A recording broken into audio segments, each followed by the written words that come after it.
So, yeah. All right, guys, I'm gonna scoot you in here.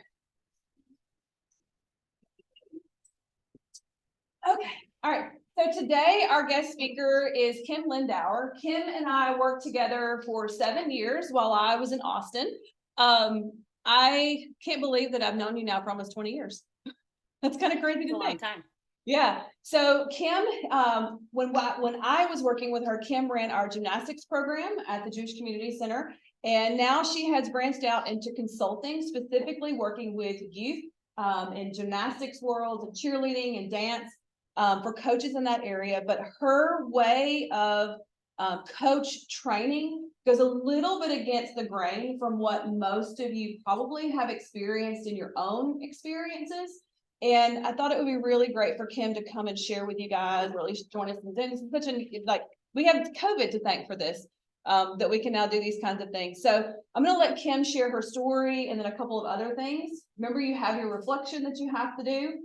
So make sure you're kind of taking your notes. And if you've got questions, we're going to have some time at the end where y'all are going to answer some questions. And I've got some things I actually thought of some things this morning, and I started to text you, but Ollie was having a meltdown. So, he got broken up with the other day. Oh, Kind of like has changed. It's rocked our house. 14-year-old love. So y'all listen to Kim. great. Yay. And we can leave the speaker on so that if y'all have questions, I'm curious, I'm wondering, maybe right just real quick before we start, like, is everybody in the room a kinesiology major? Yes. Everybody. Okay. Well, for the most part, yes.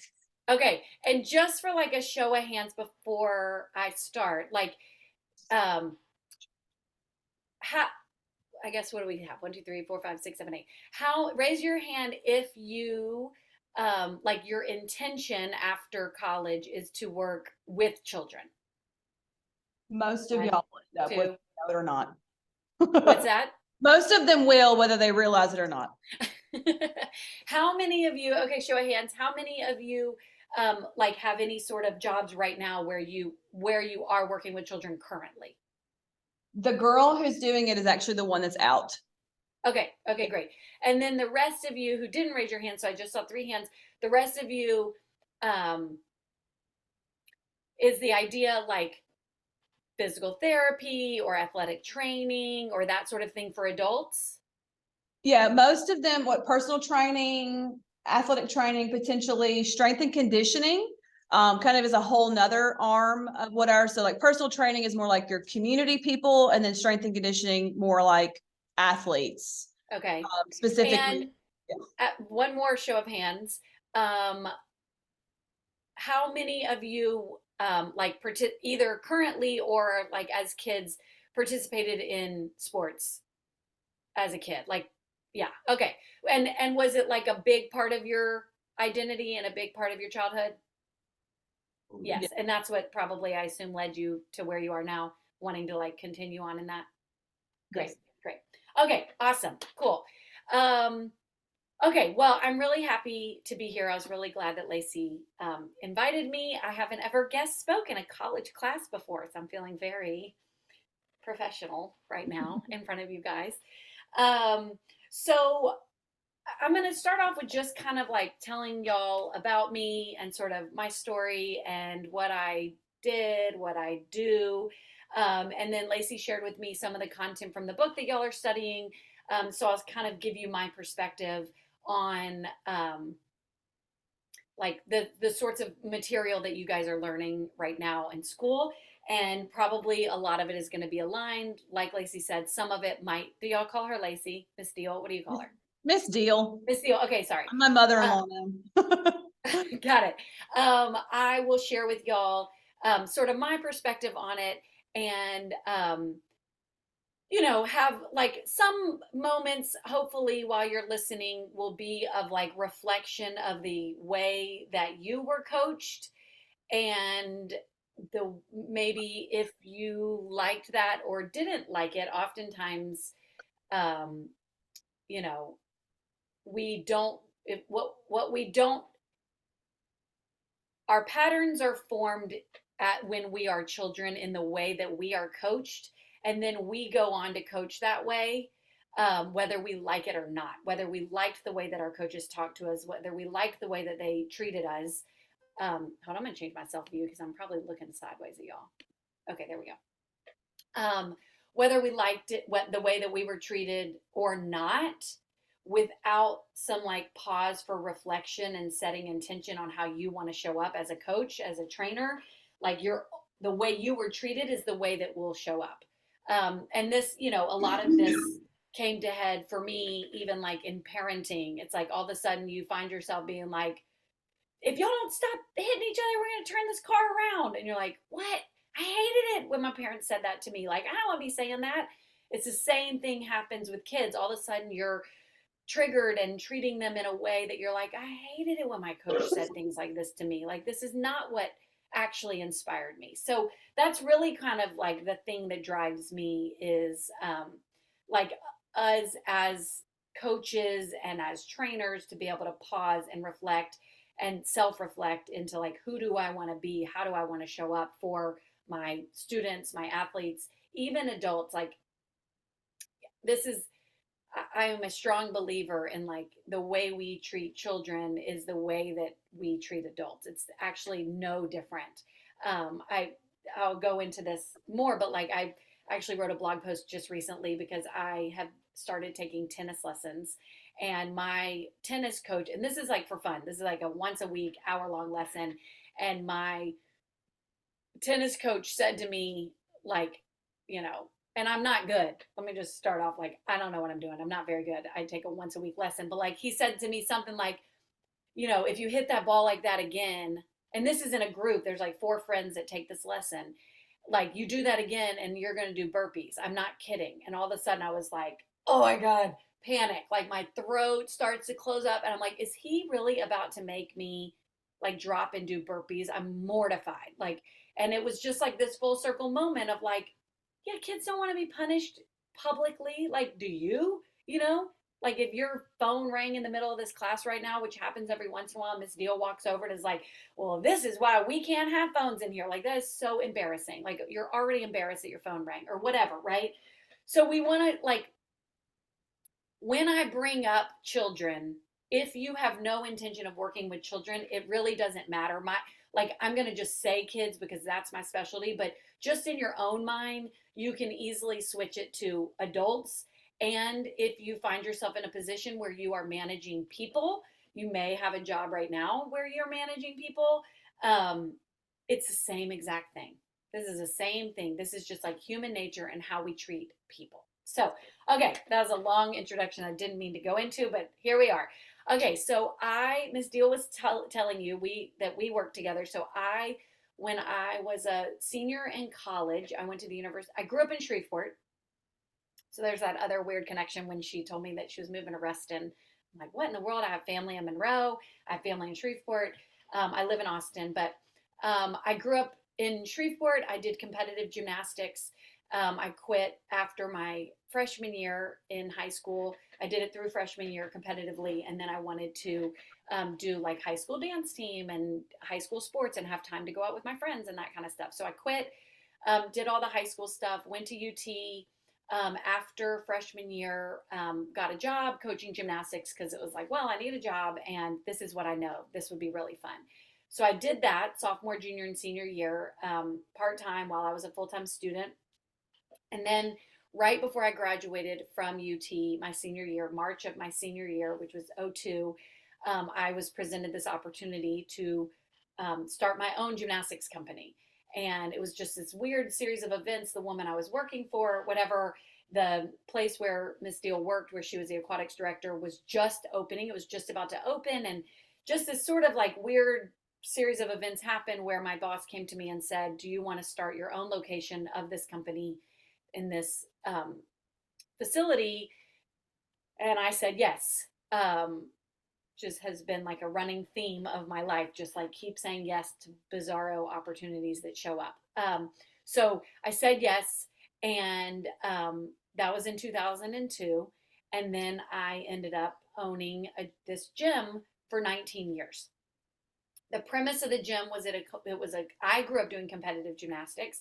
but this gym was a complete recreational program intentionally on my part for a number of reasons. One, um, I mean, I love the idea that kids can do sports and don't have to dedicate their entire life to it at such a young age. I love the idea that the kids that came to me for gymnastics also, a majority were girls. We had boys, but I'll generalize it to girls just because that was the majority of the kids we had. But they also could play volleyball or take a piano lesson or have dinner with their family and have time to play on the street with their friends after school. And they didn't have to dedicate, in gymnastics in particular. And I think more and more this is all sports. Um, by the time you're like 8 and 9 years old, you're like dedicated. You're dedicated to one sport. And I think it really sort of like cuts them off at their knees in terms of like their childhood and being exposed to a whole bunch of different sports, because every sport and every activity and every art endeavor and all the things that make us human take time. And so if you say like, okay, I'm 9 years old and now I'm going to be practicing 12 hours a week of soccer, like there's just not that many more hours in a week. So that was a big premise of it. I wanted it to be non-competitive. I wanted it to feel good. And I knew from the beginning, from the very beginning, that like, and I would say to my staff, like, we are not in the business of selling cartwheels. It looks like we are, right? When you're signing your kid up, we're saying, hey, we're going to teach them, I'm going to say cartwheels. You know what I mean? Like, we're not in the business of actually selling gymnastics lessons. We are in the business of nurturing the relationship between the child and the coach. Because if the coach is mean, if the coach is not fun, if the coach yells at you, if the coach is demeaning, the kid quits. Period. Doesn't matter how good of a coach, it doesn't matter how good their skills are getting. Like, they don't feel good. They don't want to go back. If they feel good, they want to go back even when their skills aren't that good. Right. And so it's our job to help them grow and teach them and move them along in the sport while also keeping at the center stage that relationship and making sure that it's a strong one. So it wasn't competitive.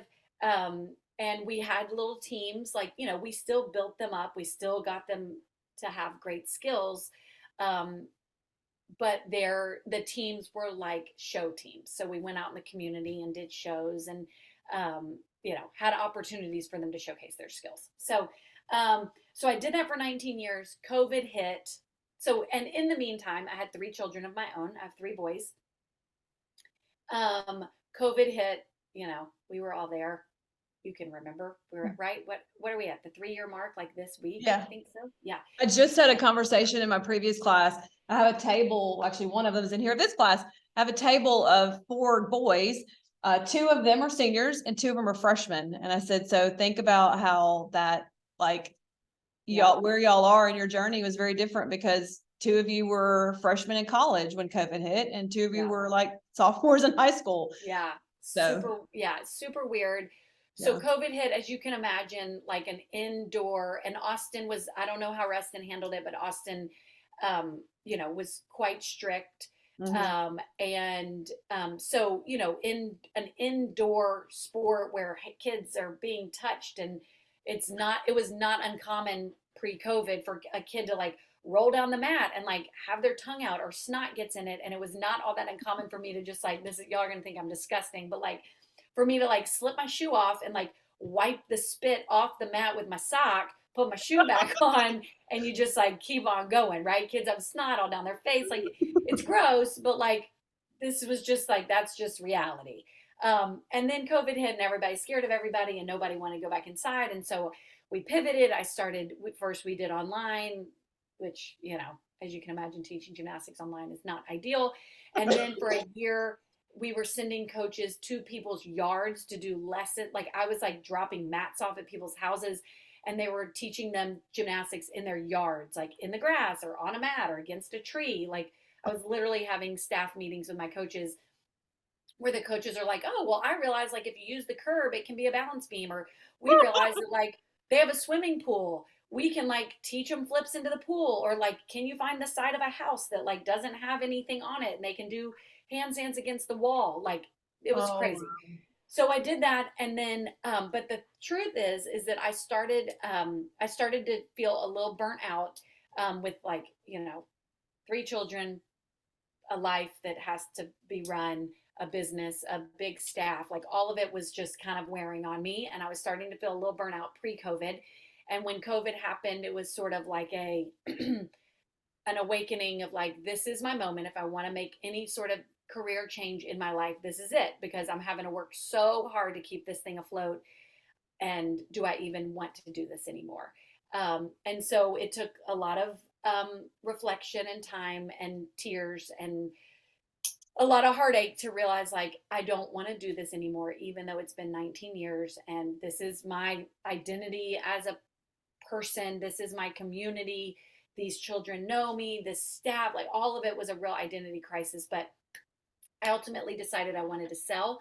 So I reached out to a few people who had worked for me in the past to see if they were interested in buying it. Ultimately, one said yes. I sold it to her, which has been really wonderful. I spent a year training her. And in that year, I really, really slowed down to try to like recover from the 19 years that I spent running the business and running at full speed 100% of the time, and then and having three children. And it just was a really busy, busy, busy life that I didn't want it to be quite so busy anymore. And so I spent that year training, training her and sort of reflecting on what I wanted. And I thought when I sold it, I thought like I do not even want to be in the sports industry anymore. I want to do something totally different. But it turns out that like I was just tired. I was just tired. And so with some rest and some space, I realized like, nope, this is where my passion is. This is what I want to be doing. And I just kind of needed to parse out what did that look like in this next iteration? Like, how do I get back into that industry if I don't want to own a physical space? How can I help? What can I do? I strongly, strongly, strongly, like I said, we were not in the business of selling cartwheels. I deeply believe this, that like what we are doing is raising children, right? What we are doing is instilling a love of movement and activity in kids, just the same that your coaches did, right? Here you are. This is what you're studying. You're studying kinesiology. All of you raised your hands that you are youth athletes or are still athletes. And all of that started when that foundation began when you were a very small child. And because you had positive experiences, you now, like, it affected your life enough that here you are between, I'm assuming y'all are between like 19 and 22 years old. Like, this is what you're still pursuing because of that influence. Like, if that's not testament enough that we are like changing lives, then I don't know what would be. Like, that there is something that happened with you in your childhood, in your sports environment, that led you to want to continue to do it, right? Do I get a nod? Yes. Is that a Hey, yes? Kim, Something inspired you? so, Yeah. so that they kind of have an understanding, how many at any one, like during your biggest, like your peak seasons, how many kids would you have on registration? Yeah. So peak registration, probably the highest ever was between 400 and 450 kids a week that would come through. Summer camps we would run all day long. They're so exhausting. All day long. We capped those just because of space. We capped those at about 130 kids a week and they were with us from 8:30 in the morning to 3:30 in the afternoon. Okay, I know the answer to this question, but they don't. So when you would run summer camps, were you still running traditional programming during those weeks? Not during not during those weeks. Those weeks, but we were just tired. And one thing that you'll have to know about my program is because we were in the Jewish Community Center, we did not have a gym built out. So we actually every day for 19 years, we would set up 4,000 square feet of a gymnastic space. And at the end of the day, we would clean it all up because it was half of a basketball court. And because it was in this rec center, people wanted to play pickup basketball in the nights, or maybe they're running volleyball games, or maybe there's we're talking 2 sets of bars, 4 beams, a full floor, an inflatable air track, a vault runway, springboards, and all of the equipment that we would then move out into a double wide trailer back behind. So like that was a whole workout in and of itself. Like I'm that was like laughing. a 30-minute workout at the beginning of the day and a 30-minute workout at the end of the day. I'm laughing because I can totally see Aaron like coming to me on the pool deck and saying, I'm down a guy. I need somebody to come help me put the gymnastics crap back in the gymnastics trailer Yeah. and like rolling up that mat every day. Every day, sometimes And twice a day, because there was this group of men who demanded to play pickup basketball at lunchtime. And so we would actually on Thursdays set it all up, break it down at lunch, set it back up after lunch. I was not pleased with those people. yeah, and then I'm also envisioning those guys playing skins and shirts, and they were, you know, middle-aged, not athletic, attractive or athletic men playing skins and shirts, and then sweating and coming into the hallway to get water. And I like this. Those repetitive visions in my head of those days. Those were not my favorite people, and they were very demanding. And sitting in meetings as one of the like people that was kind of over all the operations for that facility, sitting in meetings with I guess Jen would have been your like supervisor, like or like your advocate. I think of her more as like your advocate. She was. Because Kim was considered a rental for us. So she ran her program and she rented space from that facility. And I remember sitting in meetings and having conversation and like banging my head against the table because we were taking, you know, especially in the afternoon, we were like breaking down programming for 200 kids so that 10 men could play pickup basketball in the middle of the day and play full court, because, you know, it was so important that they played full court and not half court. Yeah.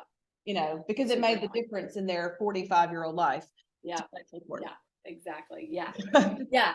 So fast forward, I was rested. I was realizing like I want to get back into this realm. And I sort of a little impulsively, this was just in November, a little impulsively in November, I was like, okay, if I want to consult or if I want to start training coaches, like, how do I get in front of my audience the fastest and with the biggest amount of impact? And I was like, well, I need to like speak and I need to get in front of a large group. So I cold emailed. I found there was this conference happening in California for gymnastics and swim school owners and directors, kind of like a business conference. And I just went to the website, scrolled down to the bottom, found the email at the bottom of the conference website, and cold emailed the person who was putting on this conference and just said, here's who I am. I had a business for 19 years. Here's what I'm doing. I'm just curious if you have any more room for speakers. Here's my talk. I had not made up said talk. I just like, this is what I would talk about if I could talk. And she wrote me back like 30 minutes later and said yes. And I about peed my pants, and I almost wrote her back to be like, just kidding. I didn't mean that. Please don't. Actually, I'm busy. I don't want to come. But I didn't. I like breathe. I do know this stuff. I have done it for a long time. I can do this. And so when she said yes, I had about 3 weeks before the conference. And so I had 3 weeks to create a business, make a logo, make a website, and create a 1 hour long talk that I was going to give in front of like 200 of my exact target clients. Did it. It was very stressful, but I did it.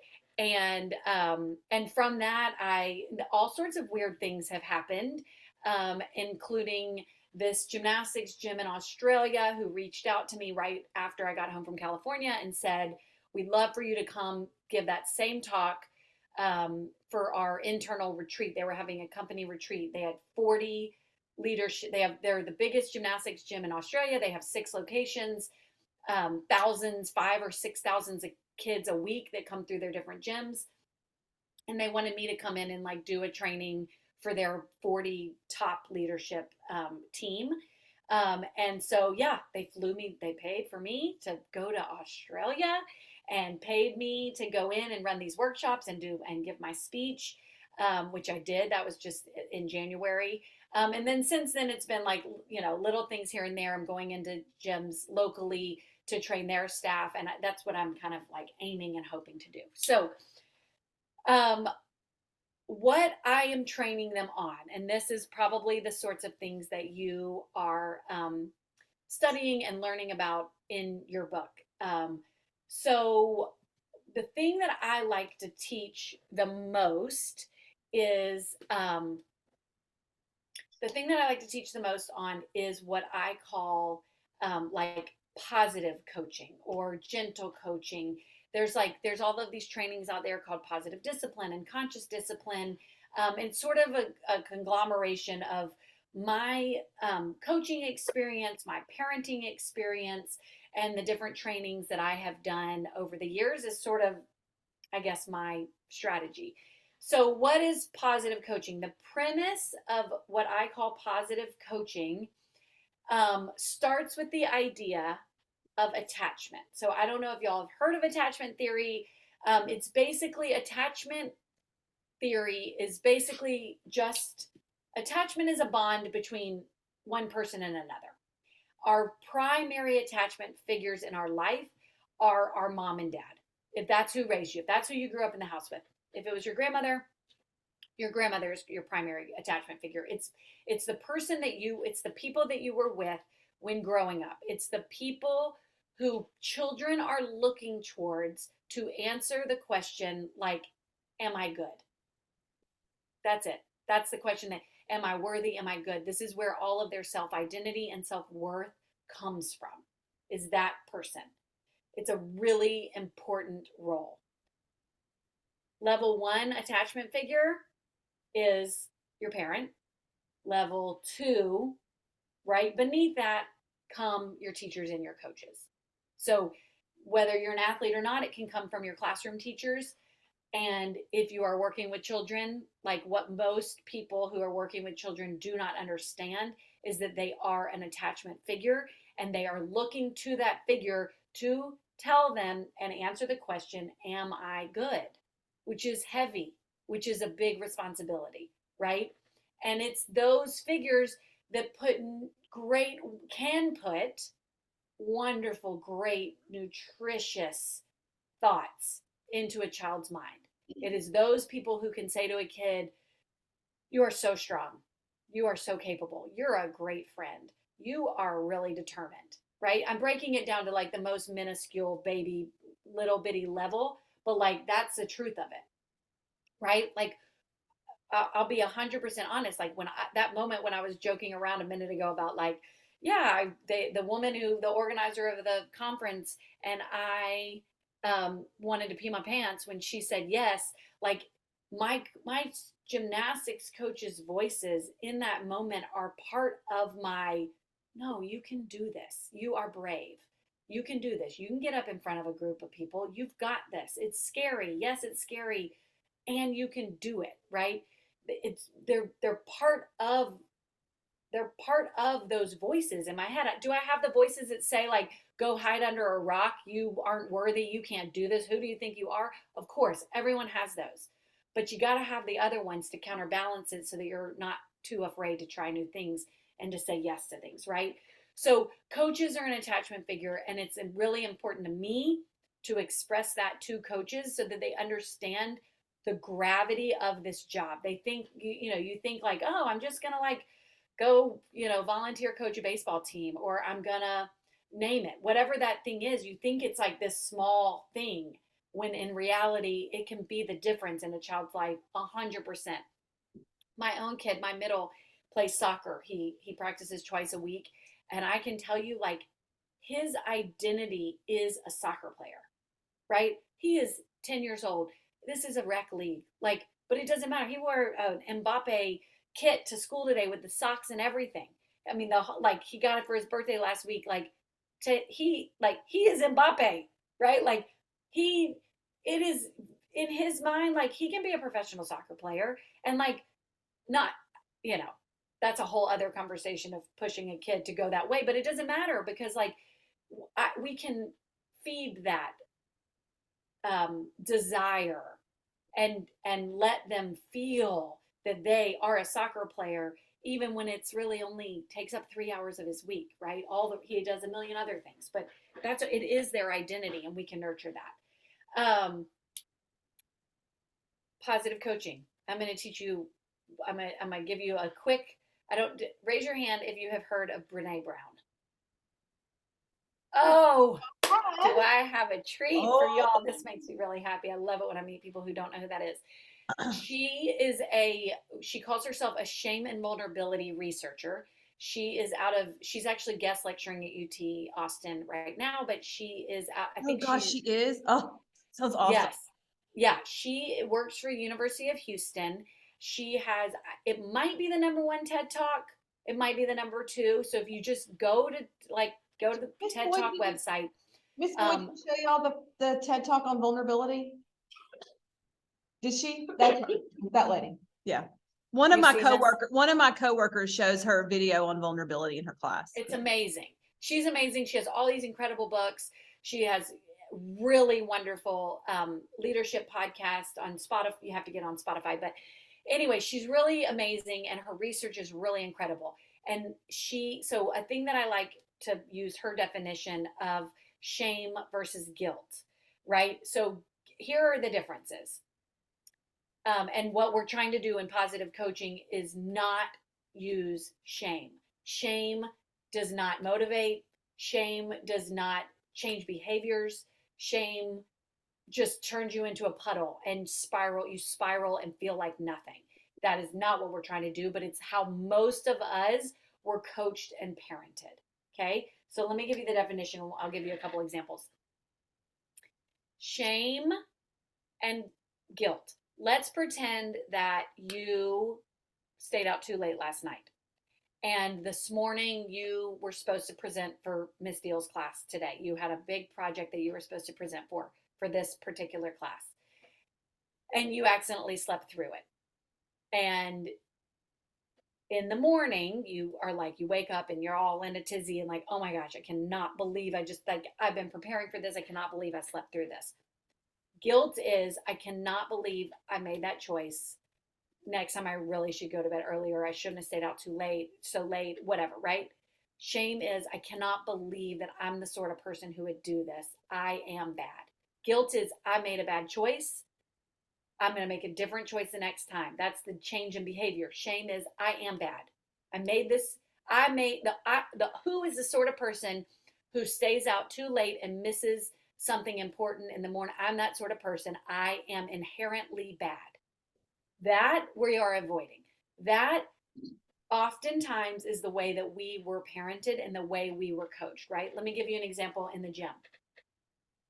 There was a kid long ago, she was probably in 5th grade. So by 5th grade, their bodies oftentimes are the size of mine. I'm 5'3". I mean, oftentimes 5th graders are large sized children, right? Even though they're not big yet, they're physically large. So Renee gets like dysregulated, and in a moment of pissed offedness, she shoves one of her teammates off the high beam. Luckily the kid on the high beam doesn't get hurt. She falls off the beam. She's not injured, but can't be pushing kids off the high beam. Shame is would have been, which we did not do. Shame would have been us going to Renee and saying, what is wrong with you? What is wrong with you? You know, we don't do this. Something, right? What is wrong with you? That is shame. Guilt, or it's not really guilt, but like the positive coaching method of this would be like us attend to the kid who is hurt, calm myself down because I'm all kinds of riled up because this happened and it's really not okay. And Renee got punishment, right? I'm not saying that I think we didn't let her come to practice for a week or two. Like, it's not that positive coaching does not have boundaries. It's the opposite. But the way we would handle it, the way positive coaching would handle it is calming myself down, going to Renee when it's done and saying something to the effect of, Renee, I know you, and I know you're a great teammate, and I know that you're a good friend, and I know you work hard, which is why it's so confusing to me that you chose in that moment to shove Sammy off the beam. We can't have that happening. What's going on with you? Right? I can still connect with her. This is the same, right? There's so much power in validation. And for all of you, most of you in this room had said you plan to work with adults. This is no different. You've got an adult let's say you're an athletic trainer or you're like a personal trainer, right? Is there anybody in the room that does personal training? Mhm. Okay, that's like the path you're wanting to go in. Okay, cool. Right there. Yeah, thank you. I know it's like hard with the light to see. I can see movement, but right. This is no different than that. When you have a client who's my age, right? You got a 40-year-old lady client, and it's hard. And you say to her, "Of course it's hard. Of course it's hard. Getting fit is hard. Doing blank, whatever it is. What? Of course it's hard. I believe you. Yeah, it's hard. And like you want to make a difference in your body. You want to be healthier. Blah blah blah. It doesn't have to be like, what's wrong with you? This is easy. This is the easiest exercise I do. I used to have coaches every once in a while say to a kid, you run as slow as my grandma. My grandma can run faster than you. My grandma's 87 years old, right? They thought they were making a joke. And it's funny, right? That's funny. That's a funny thing to say to a kid. And some kids can take it.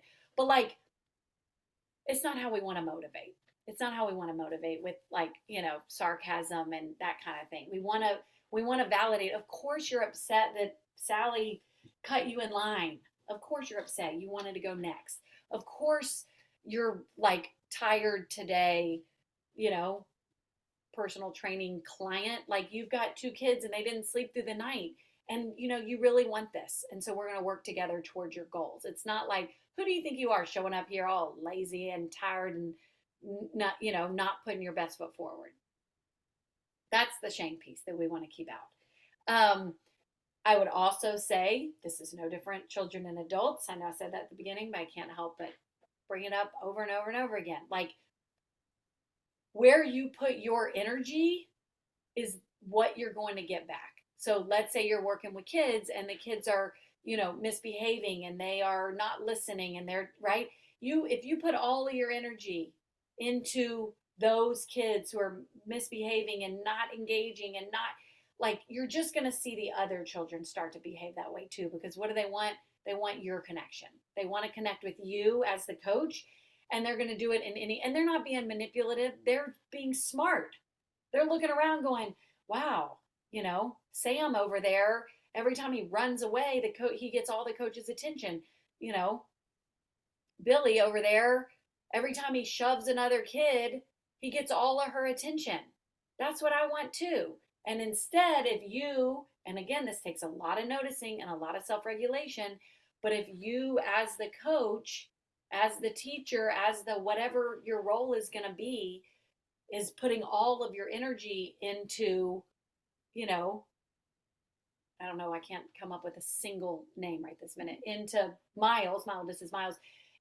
Miles is the one who's like really participating and working so hard, and you're putting all your, wow, Miles, I love that you were first in line. Wow, Miles, I love how, and you're articulating it. You're building up Miles and you're modeling to all of the other children.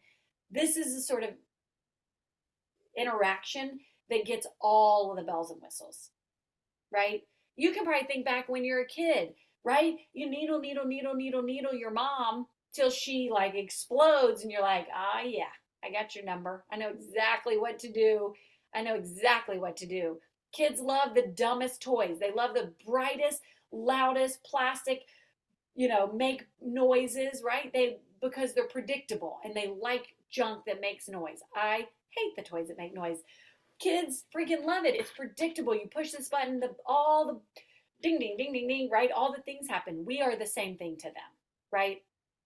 If they can figure out what to do to you to get the big bells and whistles, you better believe that's exactly what they're going to do. So we're going to give them the bells and whistles for all of the behaviors that we want to see. Okay. And then I'm going to kind of stop on the positive coaching after this. For some of you, when I do this with people your age, people all ages, it doesn't really matter. When I do this with people and I have them kind of pause and reflect on a positive coach for them, it is not uncommon that you cannot come up with somebody. More common. It is, I'll argue this. It is more common. I do like a visualization and like a whole, like, get yourself centered and take deep breaths and connect to like a really strong, positive coach in your life. And it is not uncommon for people's reaction to be like, you know what? It felt like a Rolodex. It felt like a flashcard of like him, nope, her, nope, him, nope, him, nope. And getting to the end of the list being like, nobody, like none of them did it, right? And so in those moments, maybe you had a great role model. Awesome. So a lot of people do. A lot of people do. This person built me up. This person was a great role model for me. If you don't, the question that I pose to people is like, what do you wish your coach had said to you? You know, think of a hard moment. You were feeling tired. You messed up. You missed the shot. You fell on the competition. Name the sport. It doesn't matter which one it is. Everybody has an opportunity to fail and succeed. And how did your coach handle it when you did that failure? Because we all fail. This is how we learn. This is the best part of sports, in my opinion, is the failure. And so what do you wish your coach had said to you in that moment? Most people can come up with an answer to that. And I would say that's what I'm arguing. I want you to be the sort of coach who shows up for your kids in that way, in the way that you wish someone had shown up for you. Okay, Miss Deal, I was going to move on now to like kind of the different age groups, but I'm going to pause and see if you have questions, if they have questions, if you want me to expand on any of that. Do y'all have any questions toward this? You know, it's kind of interesting that you said that. I just asked them, was that Monday that we talked about coaching? And I asked them that question, tell me something positive a coach ever said to you. And I don't think y'all gave me anything. And I asked the negative, and just about everybody had like a negative in their head. Yeah. And let me ask you, is there anybody, I mean, I don't want to put anybody on the spot, but like for somebody who did, so for someone who shared on Monday, like a negative thing that somebody said, like, can anybody want to share that? I know that's like real, asking you to be real vulnerable. Is there anybody that is willing to share that? Yeah, Jason Chilman. Like I made a good play, whatever in practice in college. Yeah. Can you hear him? And, Not really. okay. I made a good play in practice, you know, it's all recorded on. Yeah. And he was like, one reason you made that good play is it's easy and unathletic. Yeah. Wait, I missed it. The only reason you made that good play is what? Because the other guy was unathletic. Bad word. Basically Yeah. saying the other guy was unathletic. Oh, ugh. Yeah. Right? How old do you think you were when the coach said that to you? I was 17. 17. And how old are you now? 19. Yeah. Yeah. It sticks with you, right? Yeah. I feel like Horrible. I'm sorry that happened. that said good things, but like even if they say some good things, the bad things is what stuck with me. Yeah. Or like what I just that. remember the most. So like at the end of the day, I only remember the good things that he said because bad things is what really hit. You know, I'm thinking about like, because we're talking about adults, and I've got these guys in here that want to be personal trainers. And I think about the trainers that we worked with at the J. Yeah. And I was very lucky. I mean, good personal trainers are expensive. I mean, they're very expensive, the good ones. Okay. And I was very lucky. Kim and I actually got married around the same time. And I was telling somebody the other day about your invitations. One of my graduate students, I was like, oh, Kim's graduate, her invitation. I'll tell you later about her invitations. They're amazing. But speaking of being a good coach, that's how you were able to get all those really adorable invitations. But I had a personal trainer that I worked with before I got married, and he was such a light and such a positive thing in my life. And he pushed me beyond what I knew I could potentially do. I mean, there were moments I remember being in the gym one day and he was making me do something hard and I was crying, like not because it was hard, because I knew I couldn't do it. It was just physically hard and mentally challenging. And I had really reached this point where I wasn't seeing the progress that I wanted. And he was like being very supportive and pushing me and encouraging me. And one of our coworkers, Chris Silman, actually came in to the gym whenever this was happening. And I'm like crying while I'm training. And he's like, stop hurting my friend, because he just saw me crying. But this person who always pushed me, always encouraged me, always had a smile, he made me want to go back.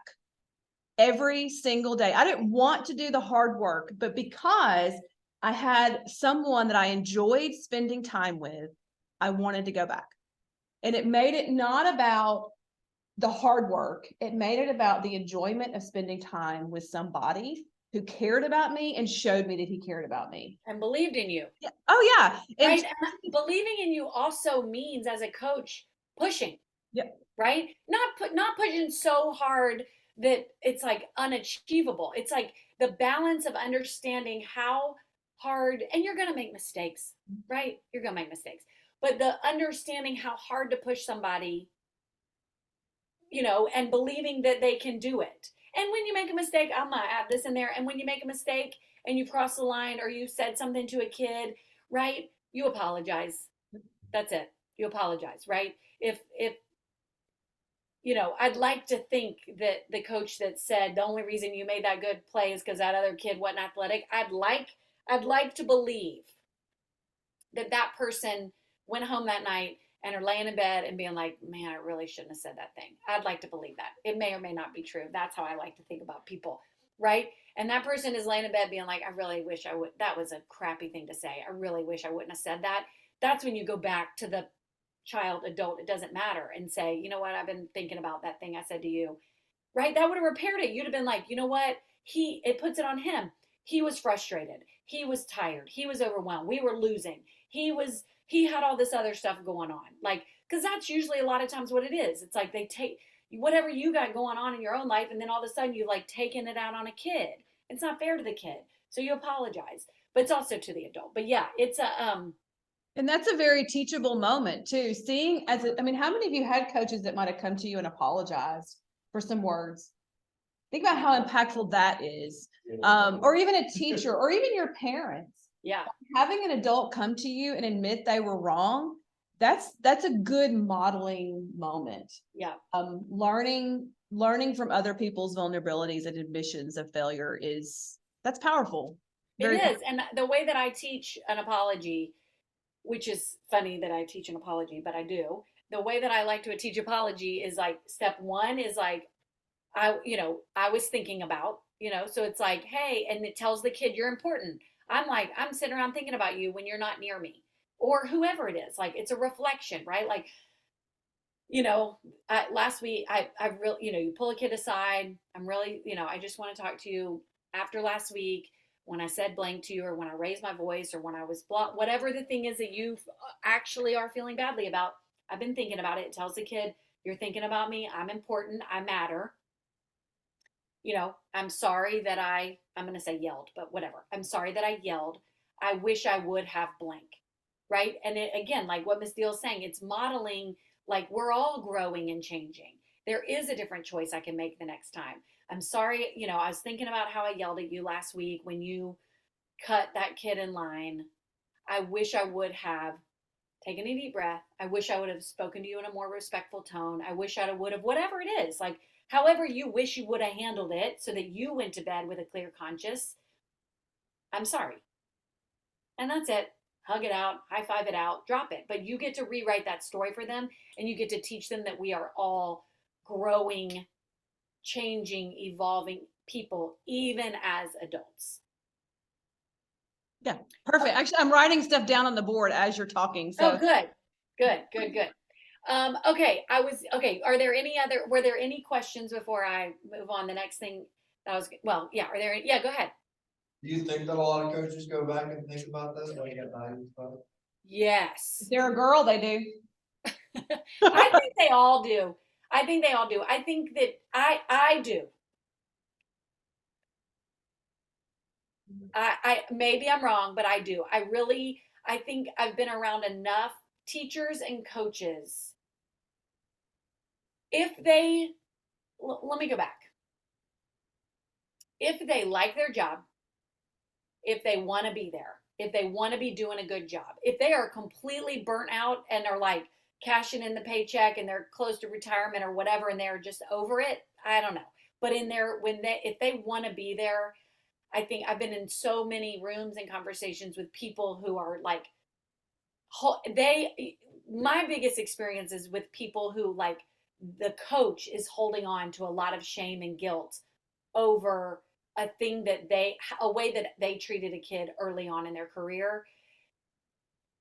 They know, or like first year teachers. Oh my God. First year teachers, first, second, third year teachers of like I guess I have the most amount of friends and family that teach elementary. I'm sure it's the same for middle school and high school. I just don't have that experience. But you get into a room full of teachers and they start talking about first year, their first couple of years when they don't know how to do class management yet, and they don't know how to use these sorts of skills, because these are advanced level skills. In the first few years of teaching, you're like, how do I teach a kid to read? Like, I got to know how to do that before I know how to like keep a class engaged and like create a community of loving students and create a family like atmosphere and all that, right? There's a lot of people holding on to a lot of shame around the way they treated children in early years of their career. So I thought about this a minute ago when you were talking. I'll think about your high school teacher, or even just your middle school teachers, those that you can think back to. Think about the teachers that your classmates, or maybe even you, took full advantage of because you knew they did not have control. Yeah. Oh my God. I remember in high that school. teacher just popped into your head, literally. Yeah. And Yeah. then think about your teachers that you liked because there was consistency and there was control. Even if you could maybe get them off topic, or maybe you didn't even learn a whole bunch from them, but you liked their class because it was predictable. People like predictability. Yeah. People like consistency. And even if their consistency was demanding, meaning like, you don't talk in my room, there's a level of it. Yeah. I mean, there totally is. Yeah. And something that we can learn from what they do and how they did it. And it Yeah. wasn't something, I'm telling you, it was not something that happened overnight No. for them. It takes a lot of practice and a lot of like self-reflection, because again, like the way we show up as a coach and a teacher and a parent is very strongly influenced by the way we were parented, coached, taught. And if you loved everything about the way you were parented, coached, taught, great. You got a great foundation for the way that you're going to show up for that part of your life.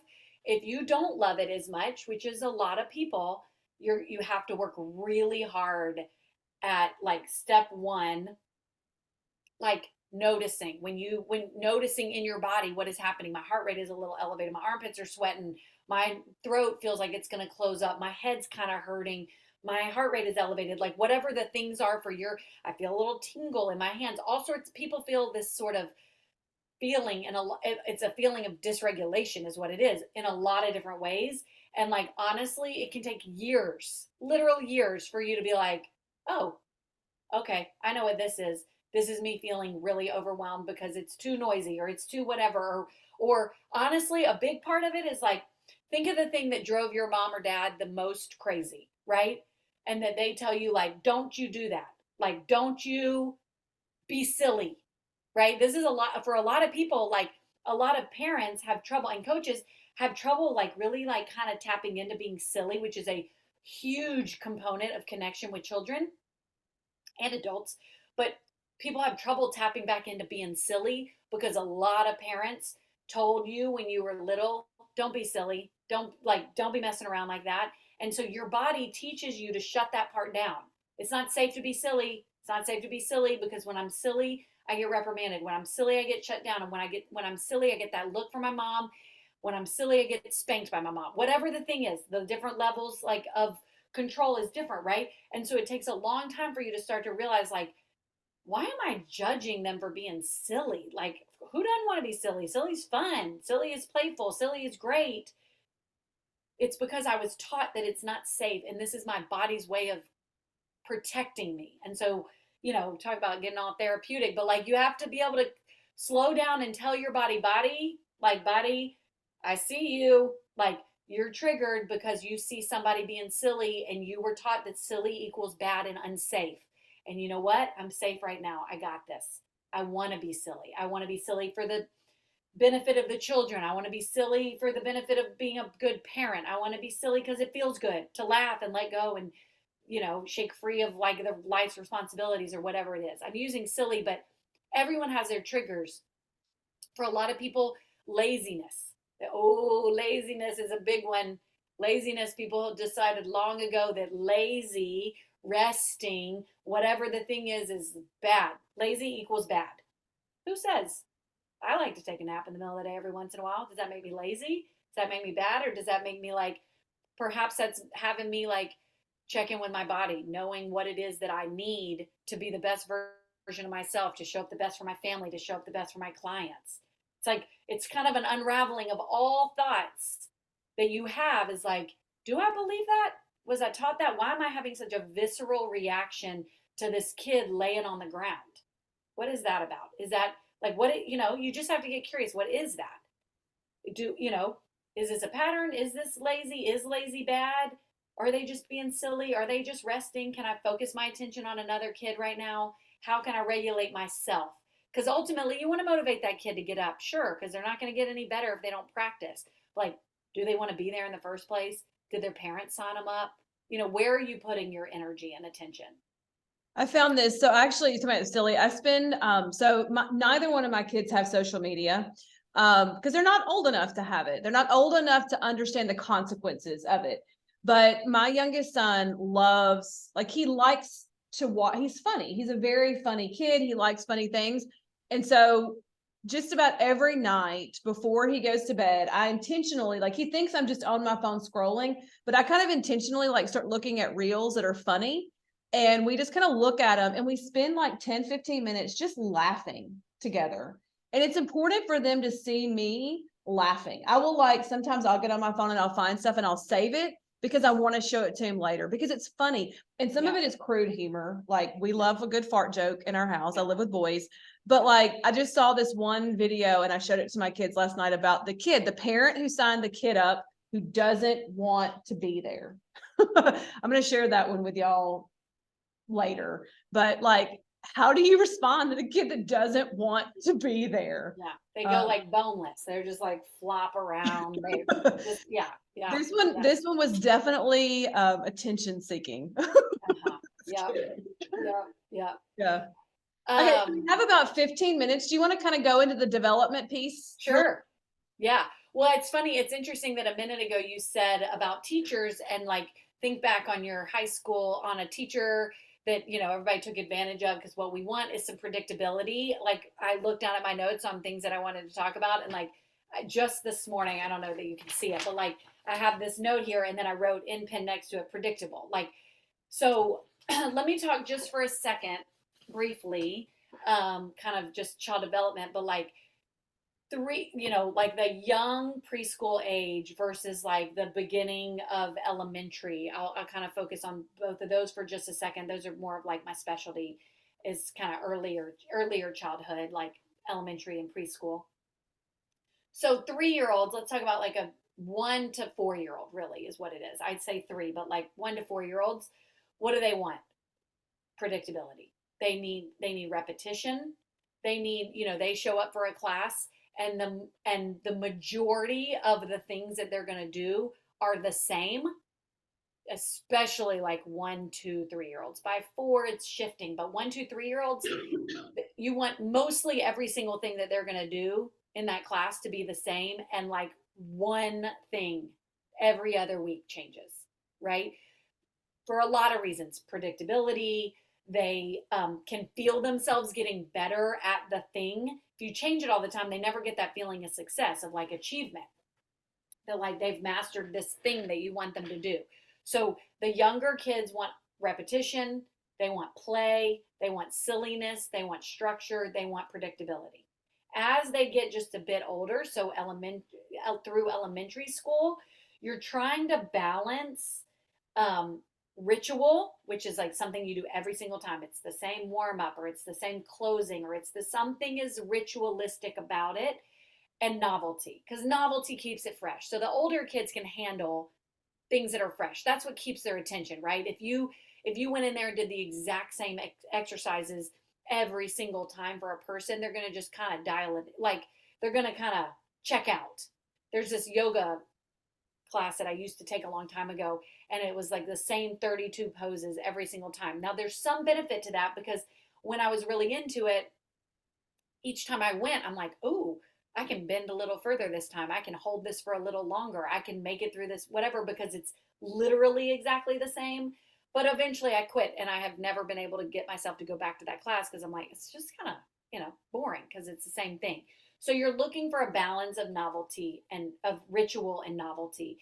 A little bit older kids, they still want play, they still want structure, but they want to feel the ability that they're improving and they want to be getting better. If they never get better, if they show up every single week. Earlier I was saying that, like, if the coach is mean, they'll quit, and they will also quit if they completely plateau because it'll just get boring.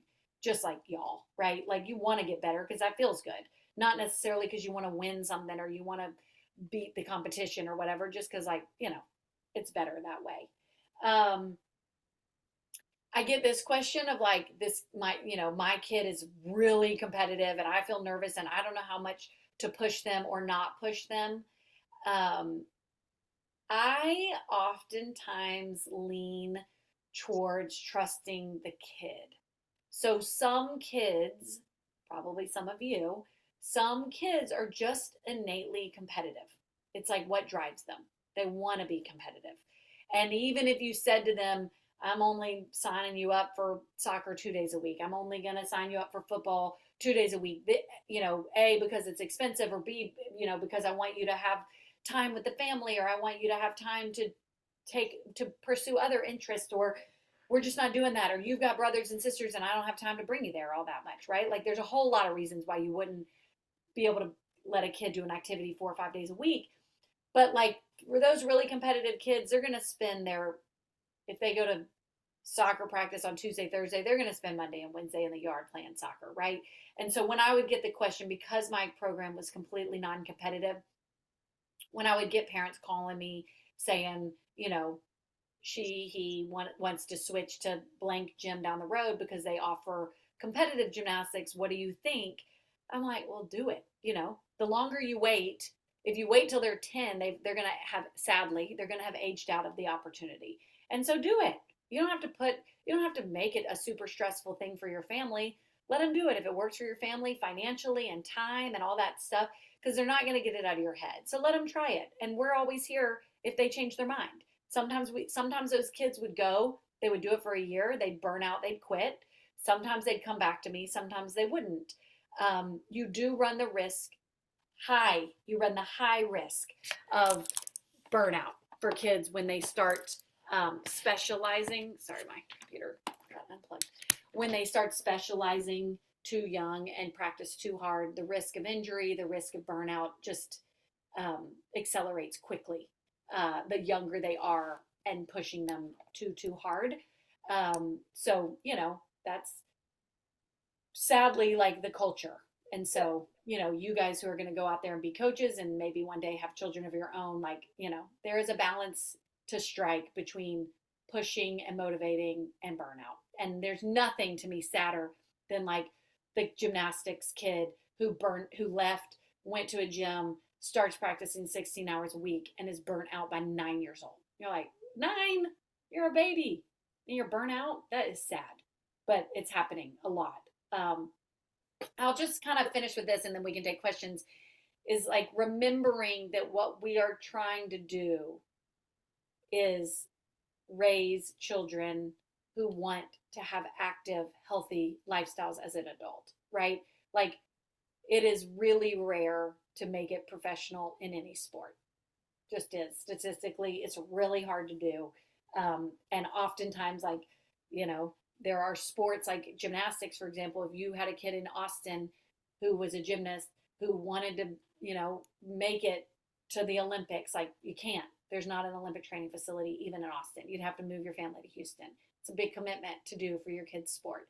And everyone, usually that's the story you hear. It's like when they're highlighting the Olympic gymnasts, it's like, we moved our whole family to Ohio, even though we were living in Delaware, because that's where the facility was. That is a big commitment to make. And sometimes it's worth it. But, in gymnastics, 5 girls every 4 years makes it to the Olympics. And I would say this so clearly to my parents of my gymnasts: 5 kids every 4 years goes to the Olympics. Chances are it's not your kid. And like, now that's a different starting point. Now, what do we want for them? We want them to be moving. We want them to be fit. We want them to feel determination. We want them to experience failure in a safe way. We want them to try so hard. We want them to fail. This is the thing I love about gymnastics is like, you know, a skill like a back handspring or some skills on bars will take you, you will fail at it every day, sometimes for years. And I'm sure this is pertinent to all the sports y'all grew up playing. This is my specialty, right? There is something that you have to fail at every single day for a month, a week, a month, a day, a year, 4 years until one day you can do it. And only that little kid has to practice every single day until they can get it. And then that feeling of accomplishment, nobody can do that for them. And there's no amount of money in the world that a parent can pay in private lessons if the kid doesn't want it. The kid doesn't want it, it isn't ever going to happen. If they want it and they try and fail at it every day, eventually they get it. And that's the sweet spot. That's the good stuff. That's what keeps you doing your job. Yeah, that's power. Like, yeah, that's a good takeaway right there. Did you ever have the Rose? I mean, I know you had some Rosenthals because like that's like 80% of the kids, but Lindsay and Jeff Rosenthal, did you have their girls and they have a boy? They swam for me.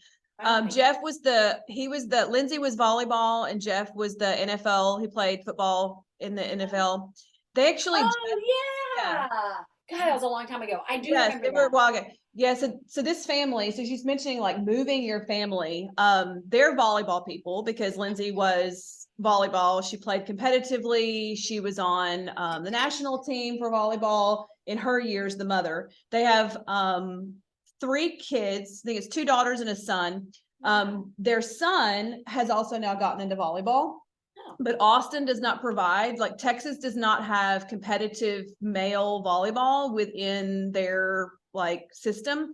Mm-hmm. So the dad and their son just moved to California. Holy moly. Yeah, Lindsay's still in town for their youngest daughter. Their oldest daughter is at Michigan. She's playing competitive volleyball D1, but then the youngest daughter is still in high school. So she's staying.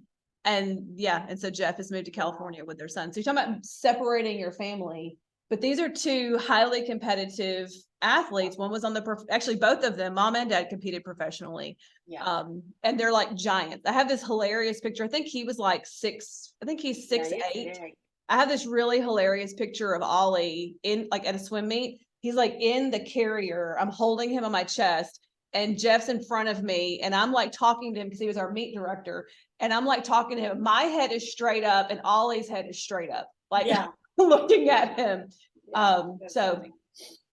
Okay. So does anybody have any additional questions for Kim to mention? And then I have one that I'm going to get you to touch on because we only have like a minute or 2 left. Okay. Does anybody have any additional questions you want to ask?